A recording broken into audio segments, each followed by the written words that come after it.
열하일기 8편 양매시화. 양매서가의 지식인 살롱. 분날리는 필담의 현장. 1780년 여름, 연암은 베이징 유리창 서점 거리에서 중국 지식인들과 잇따라 필담을 나눈다. 유황포, 능야, 고역생, 초팽령, 왕성, 풍승건, 이름만 들어도 당대 최고 문사들이다.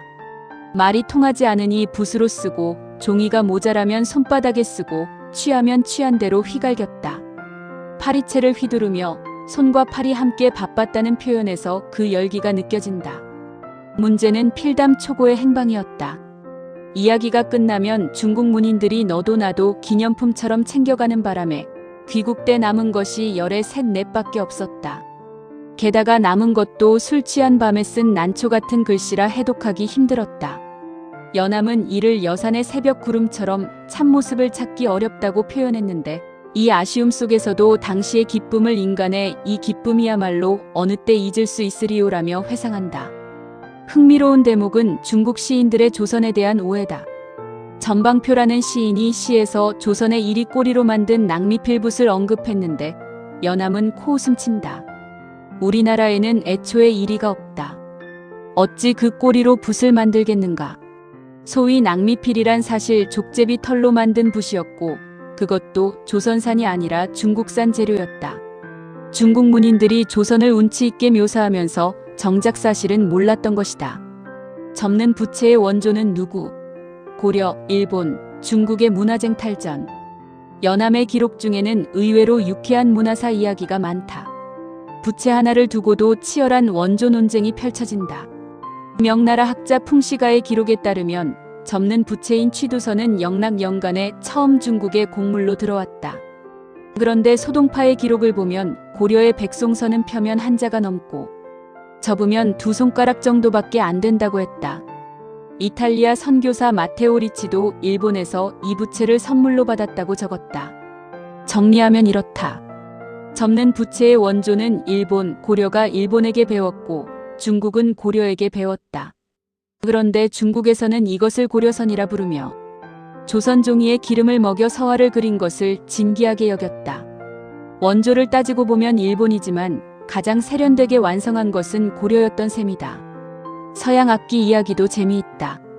철연금, 즉 양금이 조선에 언제 들어왔는지는 모르지만 향토곡조를 이 악기에 맞추어 처음 연주한 것은 홍대용이었다. 연암은 그 날짜까지 정확히 기록했다. 걸룡 임진년 6월 18일 유시. 그는 이것이 비록 작은 예술이지만 최초의 발견이라며 마치 역사적 사건을 기록하듯 시각까지 남겼다. 조선의관이 승려옥과 닮은 이유, 예상 밖의 반전. 연암이 의원 병관회와 함께 옥전의 한 상점에 들어갔을 때의 일이다. 수십 명이 둘러서서 두 사람을 구경했다. 그중 한 사람이 저 중은 어디서 왔을까라고 수군거렸고, 다른 사람이 웃으며 사위국 급고원에서 왔겠지라고 받아쳤다. 석가모니가 설법하던 곳이라는 뜻이었다. 조선 선비를 탁발 승려로 본 것이다. 연암의 분석이 흥미롭다. 중국의 승려와 도사들은 고대 복식을 그대로 유지하고 있고, 조선의 의관은 신라시대 제도를 답습한 것이 많다. 신라가 처음 중국 제도를 본떴는데 당시 중국은 불교가 융성해 민간에서 중의 옷을 많이 입었다. 그러니 조선의 옷이 중국 승복과 닮은 것은 우연이 아니라 역사적 연원이 있는 것이다. 1000년을 넘게 변하지 않은 결과가 이런 해프닝을 낳았다. 더 웃기는 것은 우리나라 풍속이다. 겨울에도 갓을 쓰고 눈 속에서도 부채를 드는 풍속이 있어 타국의 비웃음을 산다고 연암은 솔직하게 기록했다. 조선의 자존심을 내세우면서도 스스로의 우스꽝스러운 모습을 그냥 넘기지 않는 것이 연암의 방식이었다. 왕유의 그림 속 돌이 조선까지 날아왔다?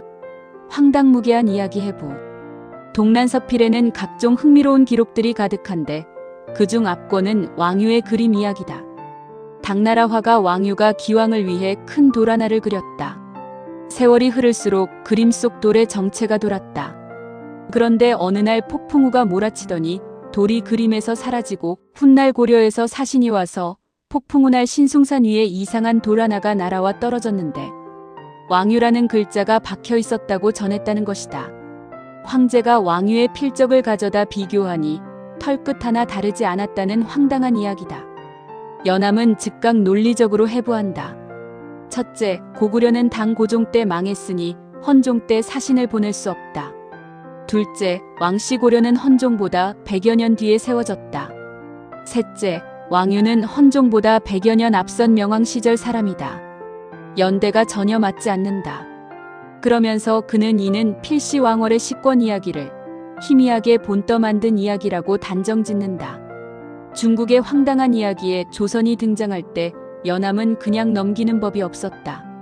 왕월의 식권 이야기는 훨씬 신기하게도 실제 역사와 연결된다. 과거 시험장에서 왕월의 식권이 회오리 바람에 날려 구름 속으로 사라졌는데 조선 성종 때 경복궁 간이대 근처에서 그 식권이 발견됐다는 것이다. 조선 조정이 이를 중국 사절편에 돌려보냈고 황제는 왕월의 댐데미를 가상히 여겨 요직에 앉혔다는 기록이 실제로 존재한다. 중국 기록에는 회오리 바람이 날렸다고만 적혀 있고 어디 떨어졌는지는 몰랐던 것이다. 허생전돈과 이상, 그리고 통쾌한 일갈. 열하일기의 백미 중 하나가 여기 있다. 옥감야화 속의 허생전은 따로 독립된 소설처럼 읽힌다. 묵적골 남산 아래 허생은 7년째 글만 읽는다. 아내가 굶어 울며 따진다. 과거도 안 보고 공장이도 싫고 장사도 싫다면 도둑질이라도 하시오. 허생은 책을 덮고 일어나 중얼거린다. 아깝다. 10년을 채우려 했더니 겨우 7년이 됐군. 그러고는 태연히 종로 내거리로 나가 부자 변씨를 찾아가 망금을 빌린다. 감사 인사도 없이. 변씨의 가족들이 경악했다. 거지 같은 차림의 낯선 이에게 어떻게 망금을 그냥 내줄 수 있냐고. 변씨의 대답이 명언이다. 남에게 뭔가를 요구할 때는 을의 얼굴에 부끄러움이 있고 말이 많은 법이다. 그런데 저 사람은 옷이 떨어졌어도 말이 간단하고 눈이 오만하고 얼굴에 부끄러운 빛이 없다. 이미 스스로 만족한 사람이다. 허생은 망금으로 안성에서 과일을 싹쓸이한다. 온 나라 잔치와 제사가 마비된다. 상인들이 10배를 치르고 사간다. 겨우 망금으로 나라 경제를 기울였으니 이 나라의 얕고 깊음을 알겠다는 탄식이 예사롭지 않다.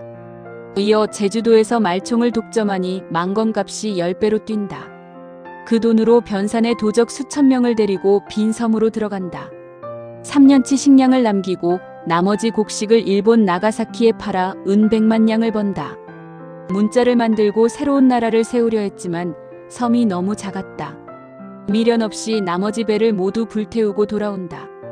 가난한 자들에게 돈을 나눠주고도 10만 냥이 남자 변씨에게 갚는다. 변씨가 이자만 받겠다고 하자 허생은 불같이 화를 낸다. 당신은 날 장사치로 보는 거요? 소매를 뿌리치고 사라진다. 대장 이완이 허생을 찾아온 밤의 장면은 더 통쾌하다. 이완이 어진 인재를 구한다는 국가의 뜻을 장황하게 늘어놓자 허생은 3가지를 제안한다. 첫째, 와룡선생 같은 인재를 삼고초려로 구할 수 있겠느냐. 이완이 어렵다고 하자 둘째, 명나라 유민들에게 종실의 딸을 시집 보내고 역적집을 징발해 살림을 차려줄 수 있겠느냐. 역시 어렵다.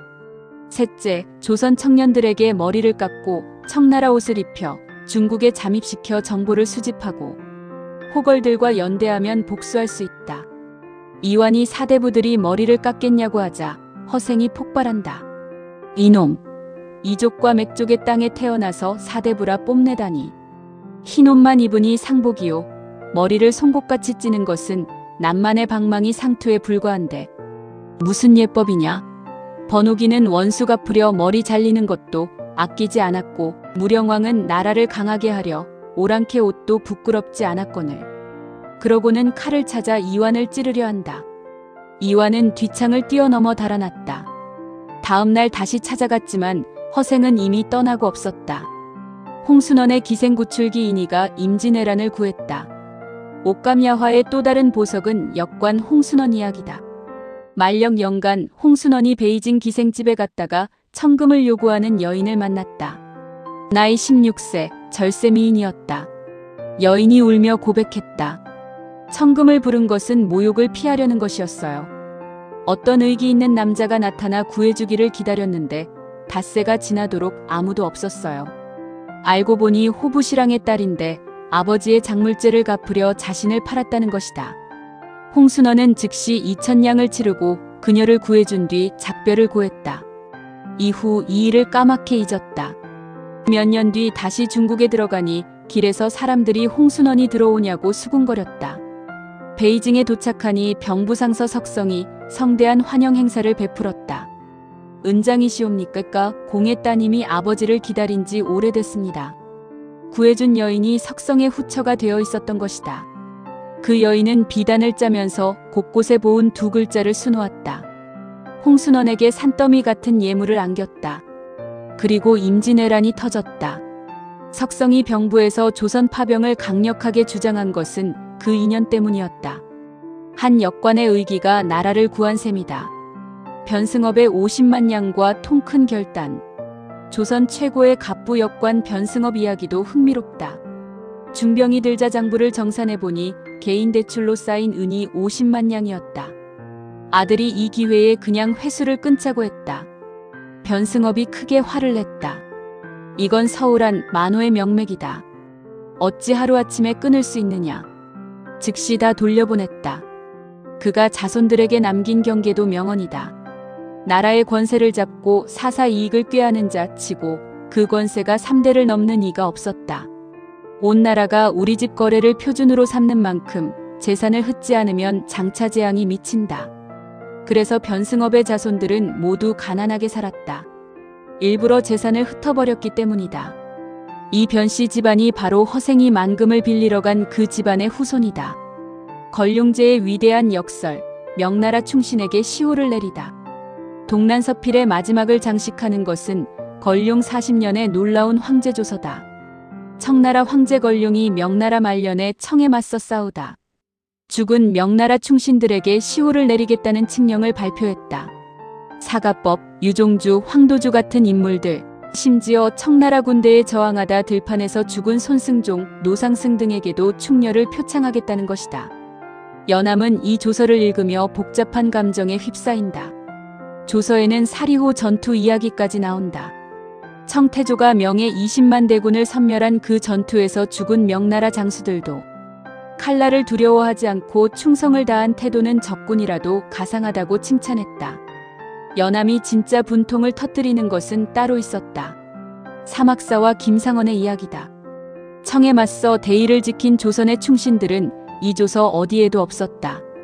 외국의 신하로서 중국을 위해 춘추의 대의를 지킨 일은 천고에 없었던 것으로 걸륭은 천하만대를 위해 공정을 표방하면서 다만 우리나라 현인들에 대하여는 조금도 보인 데가 없으니 그는 청음 김상원의 이름을 들을 때마다 머리털이 움직이고 맥이 뛰어 거의 체증이 생기려 한다고 고백한다.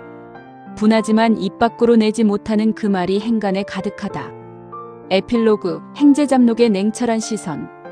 열하에서 연암이 목격한 것은 단순한 이국의 풍경이 아니었다. 그는 예부가 사신들 모르게 상주문을 고쳐 황제를 기쁘게 한 일, 통관들이 사신을 조종해 뇌물을 뜯는 구조, 조선 사신이 언어를 못하는 탓에 역관에게 목을 달아매는 현실을 날카롭게 해부했다. 그러면서도 청나라가 조선에 베푸는 각종 우대와 곡물 감면을 마냥 감사하게 볼 수 없다고 경고했다. 걱정이 될지언정 영화스럽게 여기지 않는 것은 상국이 아닌 때문이다. 진짜 상국인 명나라는 망했고 지금의 청은 힘으로 굴복시킨 대국일 뿐이다. 후한 대우는 방비를 해이하게 하려는 것일 수 있다는 냉정한 통찰이었다. 5천리를 오가며 연암이 남긴 것은 기행문이 아니었다. 웃음 뒤에 분노가 있고 분노 뒤에 대안이 있고 대안 뒤에 깊은 근심이 있는 한 지식인의 치열한 사유의 기록이었다.